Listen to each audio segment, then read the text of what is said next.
Good morning. Today we will be talking about setting promotional prices. First, we go to the button on the panel called Back Office, where we will make the corresponding settings. Then, we enter the Items section. Before we begin the explanation, we want to mention that there are two ways to set up promotions. As a first option, we go to the Schedules section. Here you will see a calendar that will allow us to schedule the days and times when we want the promotion to be active. As a first option, we go to the Schedules section.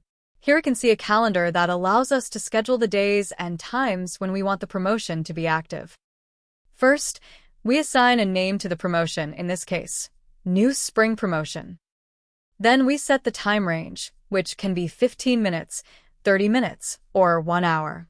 Depending on the option selected, the table will automatically adjust the time ranges. In this example, we will leave the 1 hour option. On the calendar, we can see the days from Sunday to Saturday, with Sunday as the first day of the week. There are two ways to configure the days and times when the promotion will be active. Individual mode, manually selecting the boxes on the screen, ideal for discontinuous promotions. Range mode. If the promotion is continuous, select the Range Mode button located at the bottom left of the screen. This mode will allow us to select a point A and a point B, automatically checking all the boxes within the range. If we need to deactivate a specific time within the range, we can return to individual mode and uncheck the desired box. Once the configuration is complete, we save the changes by clicking on the Save button.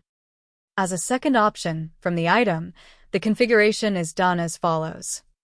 Select the item and access its settings. Then go to the Pricing tab, where you will find a box called Sale Pricing. Here you will see two options. The first allows you to select previously created promotions.